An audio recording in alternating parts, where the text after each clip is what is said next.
Hello दोस्तों, आपका स्वागत है अंकिता's किचन में। आज मैं आपके लिए देसी स्टाइल में अंडा करी की रेसिपी लेके आई हूँ। अगर आपने एक बार ये रेसिपी ट्राई किया तो बाकी सारे तरीके आप भूल जाएंगे और इसकी करी का स्वाद इतना बेहतरीन है कि इसके आगे नॉनवेज भी फेल लगे। और बनाया है हमने बहुत ही सिंपल तरीके से, बहुत ही बेसिक से चीज़ों के साथ। तो चलिए इस रेसिपी को शुरू करें और वीडियो पसंद आए तो इसे लाइक और मेरे चैनल को सब्सक्राइब करना बिल्कुल ना भूलें।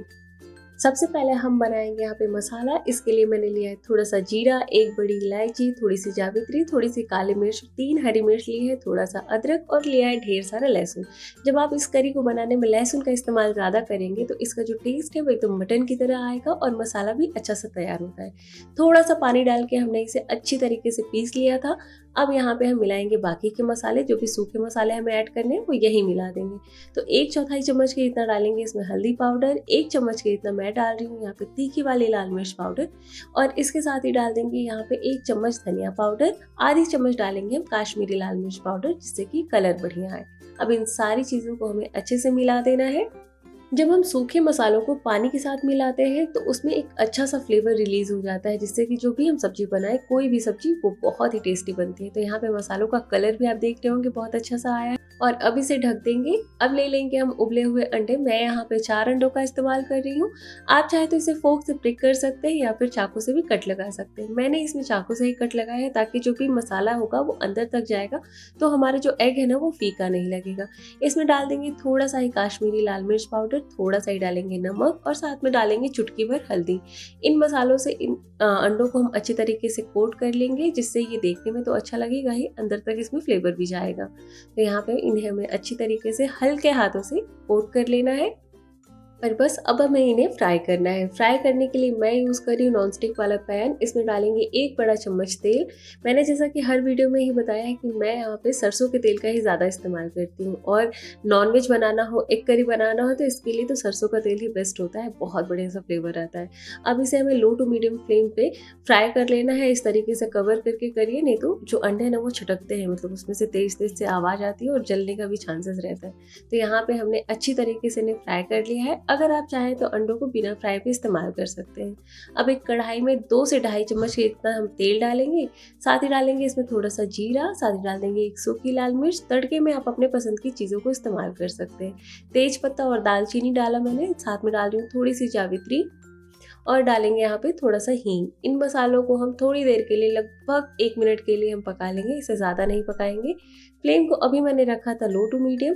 यहाँ पे मैंने लिया है 2 मीडियम साइज़ का प्याज, लंबे स्लाइसेस में कट किया है लेकिन बारीक कट किया है, और इन्हें हम अच्छी तरीके से भून लेंगे।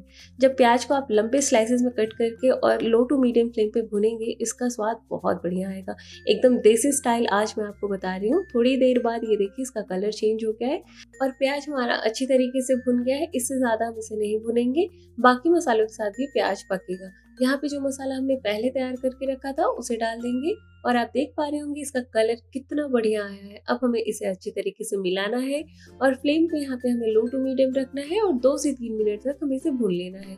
तब तक भूनना है जब तक तेल अच्छी तरीके से सेपरेट ना हो जाए। तो यहाँ पे हमने इसे ढक दिया और 2 से 3 मिनट के बाद एक बार चेक कर लेते हैं। तो ये देखिए अब साइड से अच्छी तरीके से तेल रिलीज हो गया है। अब यहाँ पे बारीक कटा हुआ टमाटर डालेंगे। 2 मीडियम साइज का टमाटर मैं इस्तेमाल कर रही हूँ, और साथ ही हम डाल देंगे इसमें नमक। तो आधा चम्मच के इतना नमक डाला है मैंने, और बढ़िया तरीके से इसे हम मिला देंगे। इस ग्रेवी को बनाने में ना ही हम बेसन का इस्तेमाल करने वाले हैं, ना दही का इस्तेमाल करने वाले हैं, ना बहुत सारी चीज़ों का। अब हमें क्या करना है, इसे ढक ढक के पकाना है लगभग 7 से 8 मिनट के लिए। फ्लेम को यहाँ पे लो टू मीडियम रखिएगा, बीच बीच में चलाते रहिएगा। तो यहाँ पे हमने इसे ढक दिया और लगभग 8 मिनट हो गया है, और बीच बीच में मैंने अच्छी तरीके से इसे चलाया है। आप देख पा रहे होंगे कि तेल भी सेपरेट हुआ है, मसाले का कलर चेंज हो गया है, अच्छी तरीके से ये भुन गया है। बस एक बार हम अच्छे से इसे मिला लेंगे, और इसके बाद यहाँ पे हम डालेंगे इसमें पानी। तो पानी मैं टोटल यहाँ पे 1.5 गिलास का जितना इस्तेमाल कर रही हूँ। पहले मैं डाल रही हूँ 1 गिलास पानी, और इसे अच्छी तरीके से हम मिला लेंगे। ग्रेवी आपको कैसी चाहिए, थोड़ी पतली चाहिए, थोड़ी गाढ़ी चाहिए, उस हिसाब से इसमें आप पानी मिलाइए। अगर आपको चावल के साथ खाना है तो थोड़ा सा आप इसे पतला कर सकते हैं, लेकिन 1.5 गिलास पानी का इस्तेमाल करने के बाद ये सेमी ग्रेवी वाली सब्जी बनेगी जो कि काफ़ी अच्छी होती है। तो यहाँ पे हमने थोड़ा सा पानी और डाला था, बढ़िया से मिला दिया है और अब हम यहाँ पे डाल देंगे इसमें थोड़ा सा गरम मसाला। इससे पहले मैं आपको यहाँ पे दिखा रही हूँ, अभी ये थोड़ी सी पतली लग रही है ग्रेवी, लेकिन जैसे जैसे पकेगी वैसे वैसे ये थोड़ी गाढ़ी हो जाएगी। तो यहाँ पे 1/4 चम्मच के इतना ही हमें इसमें गरम मसाला डालना है, बहुत ज़्यादा मसाले का इस्तेमाल नहीं करना। यहाँ पे हम डाल देंगे फ्राई किया हुआ अंडा और इसे हम ढक के 5 मिनट तक पकाएंगे। फ्लेम को यहाँ पे आप मीडियम कर दीजिए। और अब यहाँ पे 5 मिनट के बाद चेक करते हैं तो देखिए कितना बढ़िया सा कलर आया है, आप देख पा रहे होंगे, बहुत ही टेम्पटिंग लग रहा है एकदम मसाले वाला। और जबकि हमने इसे बेसिक मसालों के साथ बनाया है, बहुत ज़्यादा तामझाम भी इसमें हमने नहीं डाला है और ग्रेवी हमारी सेमी ठीक है। अब यहाँ पे बारीक कटा हुआ धनिया पत्ता डालेंगे, साथ ही इसमें डाल देंगे हम 1 चम्मच के जितना देसी घी। इस स्टेज पे आप देसी घी का इस्तेमाल ज़रूर करिएगा, इससे स्वाद बहुत बढ़ता है। तो यहाँ पे हमने देसी घी डाल दिया और अब हम इसे ढक देंगे, 10 मिनट के लिए ऐसे ही छोड़ देंगे। फ्लेम को यहाँ पे आपको ऑफ कर देना है।